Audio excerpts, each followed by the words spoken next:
They say Soulja ain't from the hood. Hey, they say Soulja ain't from the hood. Like, get off me, though. Oh, yeah, that's get off me, though. What's happening?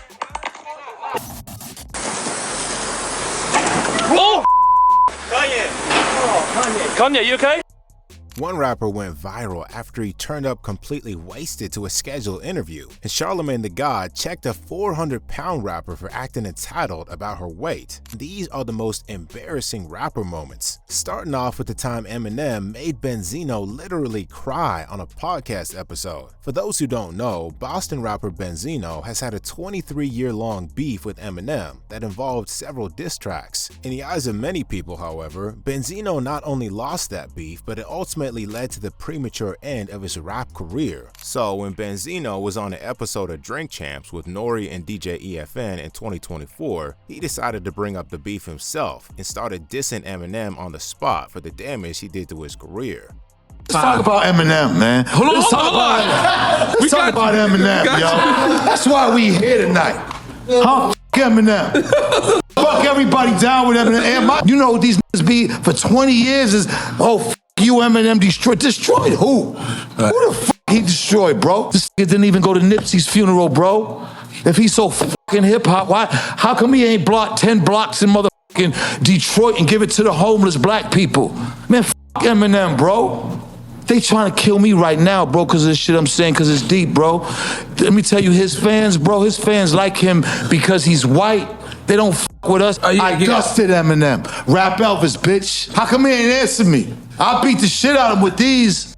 Now, it's not clear if it was the booze he was drinking on the podcast, but after dissing Eminem and acting tough, Benzino broke down in tears towards the end of the episode, saying he was tired of everybody always clowning him about his beef with Eminem. Come on, man. I'm tired of 22 years. I don't got nothing against Eminem. I got nothing against Eminem. Eminem can rap, but I care about us more. I don't want to go through. I don't want to talk about it no more. I don't want. For 22 years, every time I do an interview, they ask me about Eminem. The fuck you want me to do? Come on, man. After what was at least 5 minutes of Benzino being hysterical, DJ EFN asked him to take a breather, so he calmed down a little bit and said he was looking to end his beef with Eminem once and for all so he could move on. I don't hate Eminem. I don't know him to hate him. I don't hate white people. All me and Eminem got to do is sit down and talk with each other. Let's sit down and talk. Let's battle. Let's do whatever. If that was to happen, would you give him a 5? Man, I'd hug him. You don't gotta clap for that. Oh, fuck that. I'd hug him. 22 years has been nothing but Eminem. Instead of getting some sympathy, Benzino got clowned even more for breaking down like that, and he had to speak about it on Instagram, saying it was a result of built-up anger and frustration. But while the Drink Champ hosts were trying to be supportive to their guest, in this next situation, Charlamagne and DJ Envy took it upon themselves to humiliate a rapper when he came on their show. Brooklyn rapper Safari dropped out of Breakfast Club in 2017 to discuss his upcoming mixtape, and this naturally led to a discussion about his music career, during which Safari claimed he was one of the best rappers around. I'm one of the best rappers in the world, though, whether you realize it or not. Fur Coat Volume 1, November 20th on about? Spotify and iTunes and all that. Now, You watch. Now, see, this is the thing, Safari. You had us. Listen, by the way, I always say Safari's not as whack as people make him seem. But when you talk like that you're the best in the world, that's when we start being like, all right, Safari, simmer down. To prove to Charlamagne and DJ Envy that he really meant what he said, Safari decided to spit some bars, but things don't go how he imagined because he ends up being clowned by the hosts. I'm feeling lyrical and biblical, sitting up on my pedestal. No matter how you see it, I'm the pinnacle. It's pitiful, you an imbecile. Feeding y'all bullshit, that's a distraction. Rip it on any beat, that's an adaptation. I'm running out of breath, I'm bringing it back in. Need my money up front, don't deal with it back in. Your pockets on a diet, nigga, I'm calling you Atkins. Nah, that ain't it, y'all. Listen, man. Fur Coat Volume. If you listen to him and then you listen to how Nicki rap, you guys kind of rap the same. You love saying that. We do not rap the same. You love saying that. We don't rap the same. That's the same flow. You know what? I can't with y'all. And just like Safari, this next rapper's freestyle also went viral for all the wrong reasons. Smoke Perp did a world tour when he was popping back in 2018, and when he came to London, he linked up with British DJ Tim Westwood for an interview. At the end of the interview, however, Smoke Perp was asked to do a freestyle. He did start off pretty decent, but a few minutes into it, the freestyle took a turn for the worse. I just pulled up in the vet. New pipe, what I wanna do with this new pipe, got a Desert Eagle and it's Fortnite, play it like it's Fortnite, yeah, love it, yeah,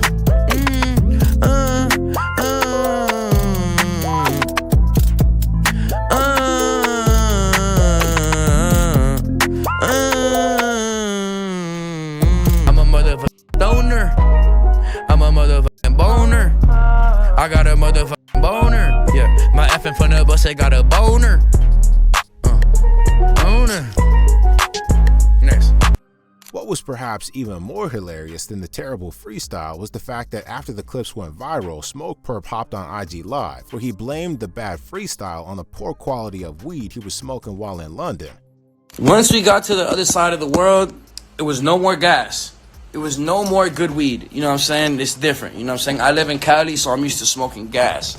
I'm used to smoking the gassiest gas. There's no good weed overseas at all.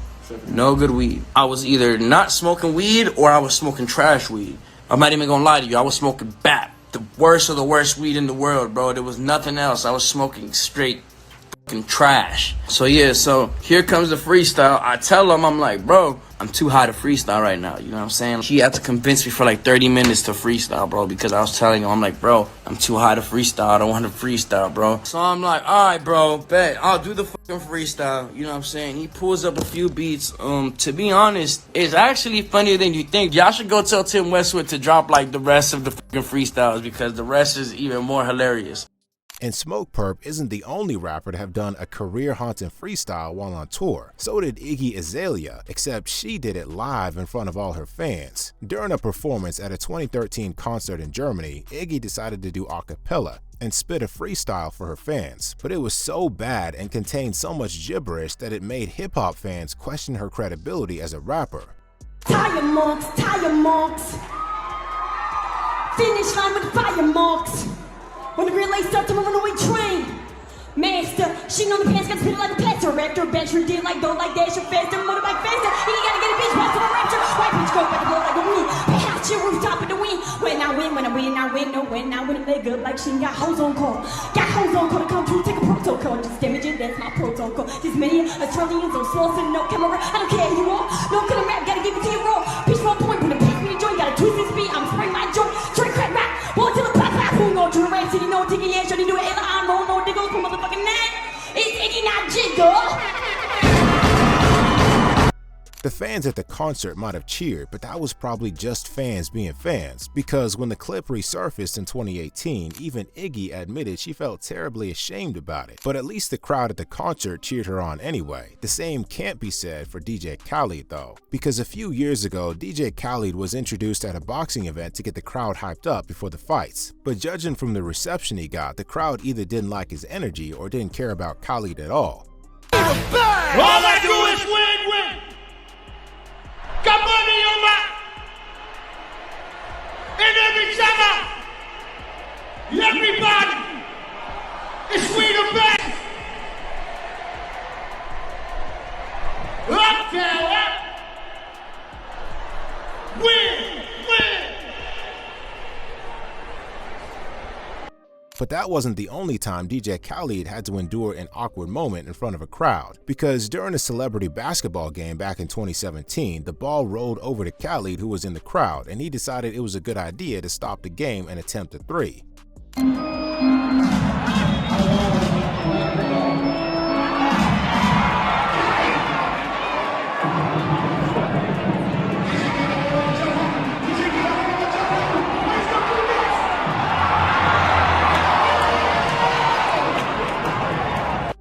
After an airball like that, Khalid should have left the arena, but he kept shooting and finally made one after taking 4 more shots. But while DJ Khalid was able to redeem himself, there was no coming back from what happened to Polo G in this next situation. During a live performance of his hit song Pop Out with Lil TJ on Wild 'N Out, Polo G slipped up and said a word from the song that was supposed to be censored, and it made for a hilarious moment. But my hands can do the job and I ain't talking masturbate. Even if it was an honest mistake, the clip blew up since it was pretty funny. And speaking of viral clips, we gotta talk about the time Soulja Boy almost got knocked out on camera for chasing clout. If you've been following up with Soulja Boy over the years, you know he's one rapper who has claimed to be from a lot of places, including Chicago, Atlanta, and Mississippi. But at the height of his 2017 beef with Chris Brown, Soulja Boy was affiliating himself with Compton, LA, and also told Floyd Mayweather, who was supposed to be his trainer for a potential boxing match with CB, that he was a Bloods gang member. Me and Chris Brown from the same hood. I'm from Bumpton, Fruittown, Pyro. I'm a Blood. I'm a member of the Blood gang. You know what I'm saying? CB is too, supposedly. When I was in Atlanta, I was running hoop around. I've been gang banging since I was 11 years old. I've been fighting my whole life. I've been knocking out since high school. You know what I'm saying? In front of the whole school. Bah! Laying unconscious face first on the ground, so this ain't nothing new to me. You see what I'm saying? But CB, he ain't been to the hood in 2 years. He gotta check in anyway. Whether he was gonna beef with me or not, he's still not good in the hood. And to back up all that talk about him being more hood affiliated than Chris Brown, Soulja Boy decided to pull up to Compton to hang out with Fruittown Pyro gang members. But one dude wasn't claiming Soulja, and it almost led to them throwing hands. You gotta check in anyway. You got us up, but you gonna knock my big homie out. I'm catching fades from my big homie wet. You dig? And Big Soulja ain't gonna catch no fade cause I'm worth too many M's, you dig? Hey, what's going on, man? They say Soulja ain't from the hood. They say Soulja ain't from the hood. Get off me though. Oh, man, that's like me though. What's happening? Hold on. Some goons who were riding with Soulja stepped in to stop a fight from breaking out, but that clip went viral and Soulja got clowned and laughed at for clout chasing gone wrong. And just a few days later, an interview was put out where Pyro gang members denied Soulja Boy and claimed Soulja paid some members to do that video with them. They think they could pay us and be from the hood. That's out, bro. You can pay everybody from the hood, and you can come see me, but I ain't gonna claim you. I don't give a f, blood. On Pyro, blood. You ain't out here with us.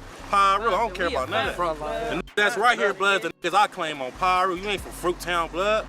YG, who's a well-known Pyro Blood member, also hopped on Twitter to let everyone know that neither Soulja Boy nor Chris Brown were from Compton, not to mention Bloods. And YG isn't the only dude to check Soulja for capping, because he also got called out on some of his other claims in this next situation. Soulja Boy was on Everyday Struggle in 2019 with 3 hosts, including DJ Academics, who seemed to especially have it out for Soulja Boy, because halfway through the episode, Academics tried to remind Soulja that he wasn't as popular or relevant as he liked to think.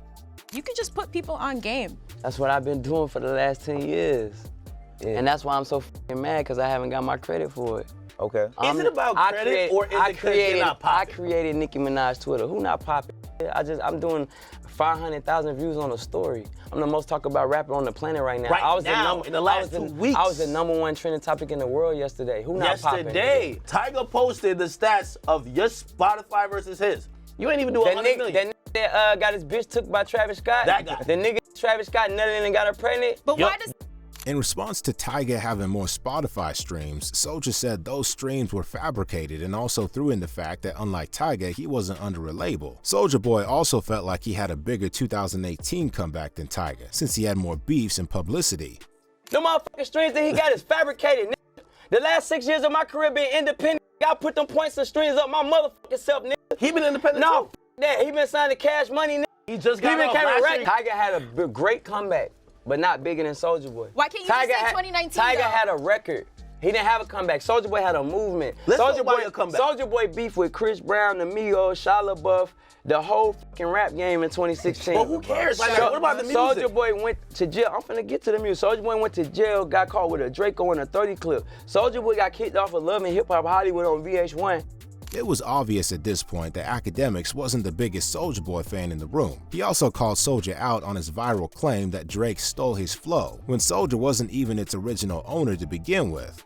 What about Drake? You said Drake took your line. I made Drake. I seen on I told Twitter. Drake everything he know. How? They said the line he took from you took from Shorty Low. I don't give a f. He What's didn't take up? that What's line, happening? but he didn't Like, take that line from Shorty Low. He took it from Soulja Boy. How you know he take it from Shorty Low? Because he told me, stupid. So why fool. you ain't give credit to Shorty Low? Why I'm gonna give credit to Shorty Low when that was my line? So Shorty Low put you. But No, that was my line. It was a custom created line. It He wasn't put you word up, for guys. word. Everybody know Drake stole my flow, bro, and that's the end of it. He took a line from you and you took the same line from another. And you fat as fuck and nigga shut the fuck up.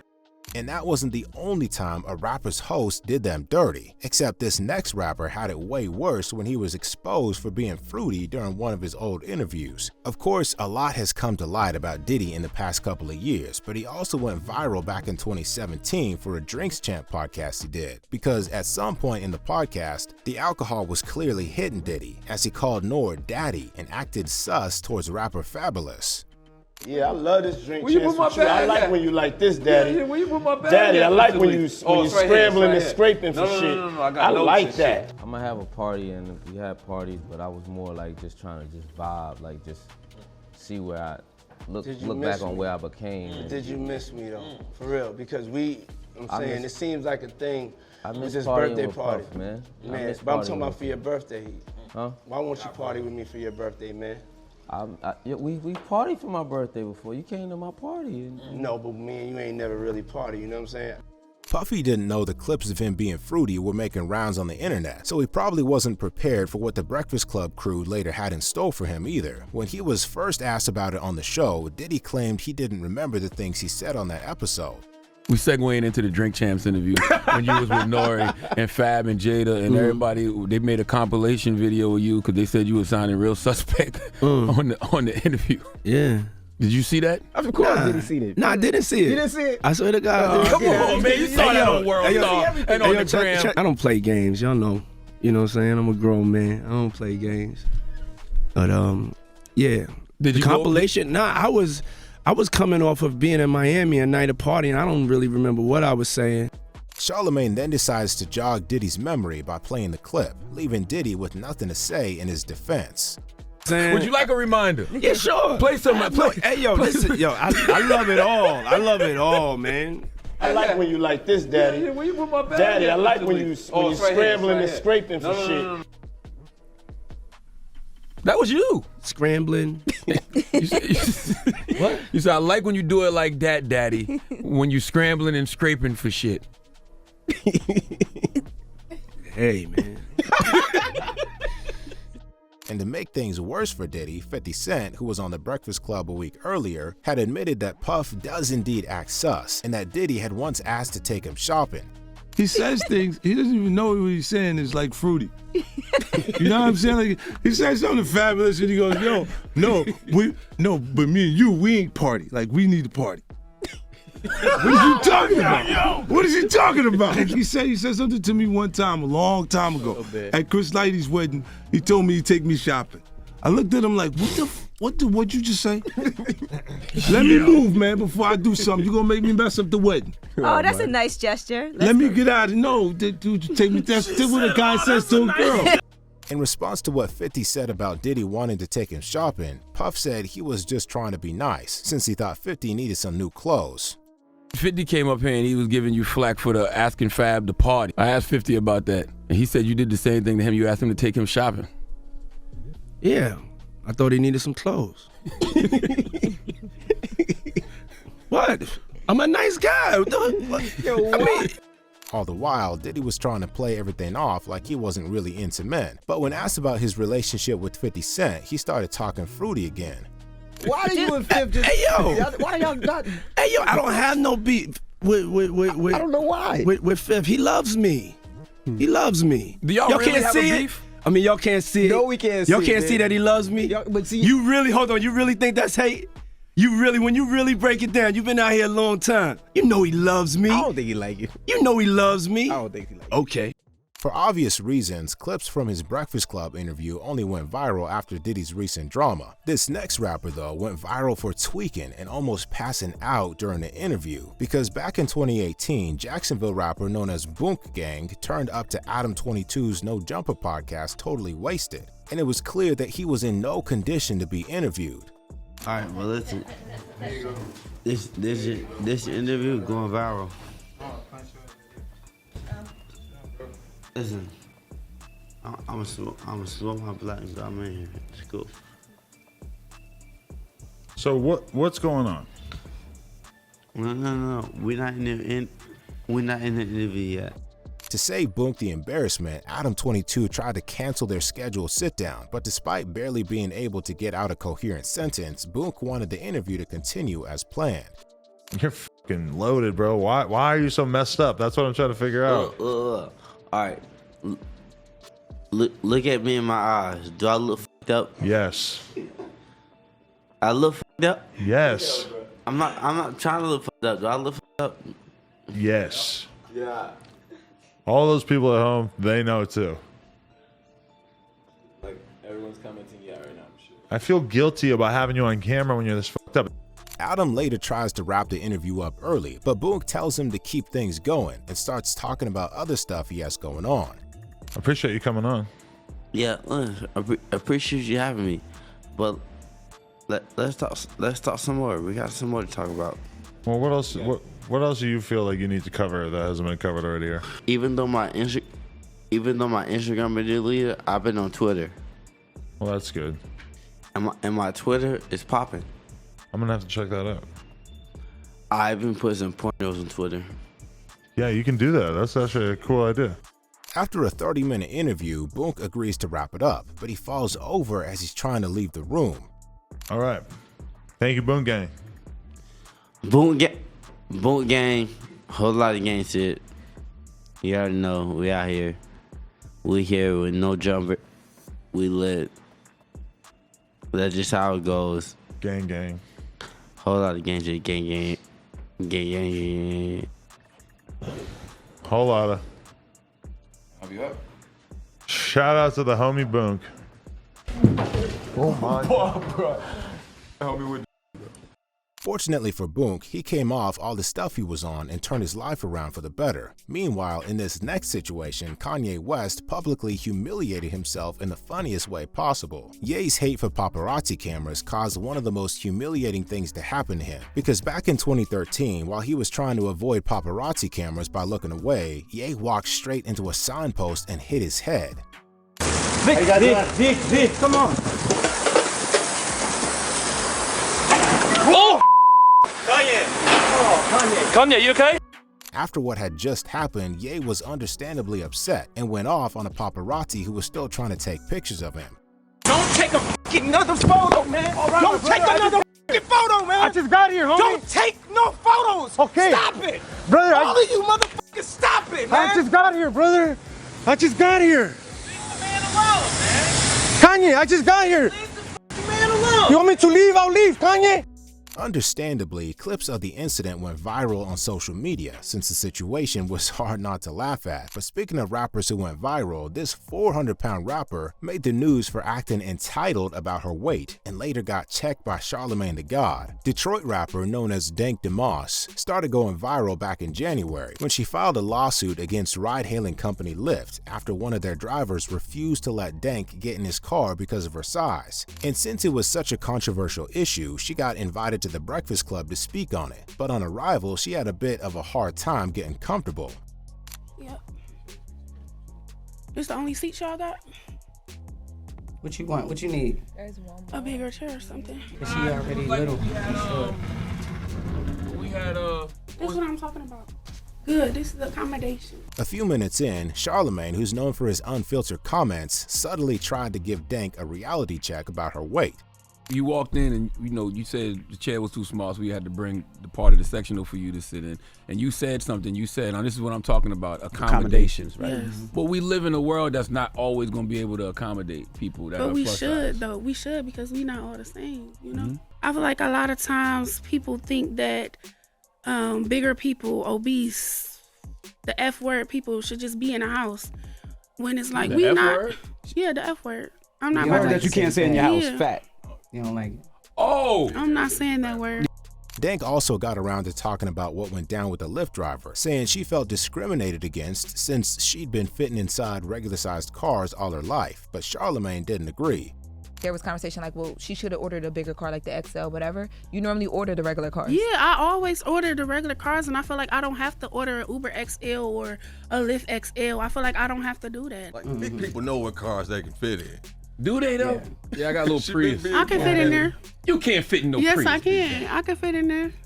She just told you that she sat in a PT Cruiser and she was 5 Yes, I did. I was in a PT Cruiser. I don't believe you can fit in no Prius though. Yes, I can. Front or back?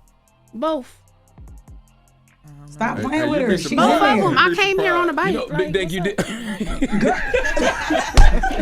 But so now, Stop playing with me. All right, no. on no bike now. Charlemagne did also admit in a different podcast that he already knew Dank couldn't fit in the chair and just wanted her to ask for a bigger seat herself. But while Dank had to suffer humiliation at the hands of Charlemagne, Big Boogie humiliated himself for making probably the most obvious lie of all time about a deal he turned down. In a 2023 interview, Memphis rapper Big Boogie did an interview with Bootleg Kev where he spoke about how he came up in the game. But when speaking about his college days, Boogie made a wild claim about turning down a $5 million scholarship at a college in Jacksonville so he could pursue a rap career. Where'd you go to college? I ain't go to college, but I turned it down. Oh. Yeah, I turned it down just to do this, just to grind from the rap. So you had an opportunity to do the drumming thing? A scholarship and everything. Where at? I think it was like in Jacksonville. Yeah, a big band in Jacksonville. It was a big college though, and they offered me like 15. Some shit like 10 million or something like that, 5 million, something like that. Right. They offered you $5 million to play the drum. Yeah. What are we doing here? Like, what the fuck y'all, like, you know what I'm saying? But I was so younger, like, wait. I didn't know what it was. Are you sure they offered you $5 million? I turned it down. Judging from Kev's reaction, he wasn't buying it either, which is probably why a few months later he asked Tusi about it, who called Boogie out for capping. Did you ever get any scholarship offers when you were coming up? Yeah, I had a scholarship. You know, Big Boogie got $5 million to play the drums. He told me about it right here. I thought he said 15. I don't want to lie, I'm going to tell Boogie though. Yeah, let him know. Boogie cap. Yo, ass cap. I got to see that shit. I tried to tell him without telling him. I'm going to tell him. You got $5 million, boy, your ass is dumb. You start rapping, this shit. Yeah, like Drumline had to have been about you, bro. Yeah, that shit had to be about him. Nick Cannon won't even get $5 million for he no didn't motherfucker. get $5 million for Drumline. Hell nah, what the fuck? You getting $5 million? Boy, big Boogie. We might need to go back to that shit. I will manage you personally. Boogie's claim had gone viral, with people calling it one of the craziest lies ever told on camera. So when he got invited back to the show a year later, he had no choice but to come clean. The last time you were here, we went viral. Yeah. You know what was crazy about that though? When you text me and said, we viral, let's do it again. Like, you must be the greatest drummer of all time. Yeah, gotta be. It's safe to say you just got offered to go play drums for a school. Yeah. Not millions of dollars. Yeah, not millions of dollars. But shit, I would have been rich. While Big Boogie had to eat his words, Kodak Black humiliated himself a couple of times when he was seen completely twigging out. Kodak's regular substance use has had both his peers and fans concerned. What was perhaps most concerning recently was a video that went viral a few months ago, showing Kodak sitting right in the middle of a street eating chicken. Take a seat next to him. Take a seat next to him. Enjoy that food. Enjoy that. Take a seat next to him, brother. Talk to the people. Okay. Boy, you want something, though? Tell them what's going on. His crew later said he only did that as part of a music video they were shooting, but that was just one of the many videos showing Kodak in a bad way. Another concerning moment for Kodak fans was when he linked up with two YouTubers, Zeus and Bilu, to do a reaction video for Kodak's Super Gremlin music video. But you could already tell Kodak wasn't in his right state of mind before they even kicked things off. What it do? What's good, YouTube? It's your boy Zeus. Bilu! Got my boy Yak in the building, man. Tired. Nigga tired as fuck. Nah, tired. That's what I see. Okay. You're like tired, like they dead. And they dead like flies. Flies like flies everywhere. Okay, they dead. Bilu was pretty excited since he'd always been a Kodak fan, and he tells Kodak how his music motivated him, but it made for an awkward moment when Kodak gave absolutely no reply. This is like one of them ones like that I like even like been inspired, like my motivation to keep doing this shit too, you feel me? Like to get one on her with you, like it's like a crazy fucking feeling right now. You feel me? On me. For sure. What's Sean? Yeah, man. After they watched the music video, the YouTubers tried to ask Kodak about his creative process, but Kodak seems too tweaked out to give an actual answer. What? What's what background? Not like other song. Like, you feel me? Things like what inspired you? Like what inspired to come up the with song? the Super Gremlin? You Like, know, like what? Yeah. Your thought process behind the whole creation of the song? Shit, I don't even know. Just made that bitch. Yeah. And that's what I was gonna say too, cause you got hella unreleased too. I was gonna ask you, like, what's like your process like? Sometimes like you just like freestyle most of your shit, or do you like? Shit, I just process for real. And to make things worse for himself, Kodak got up midway through the video and started bugging out over something he heard on his phone. So forgiving and so loving and so everything.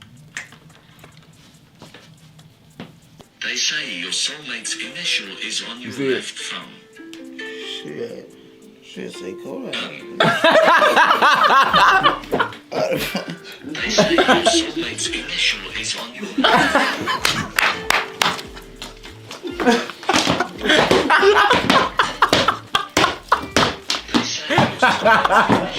These were the most embarrassing rapper moments. If you enjoyed the video, subscribe to the channel and check out the most disrespectful moments of the most brutally honest guy in hip-hop, Charleston White.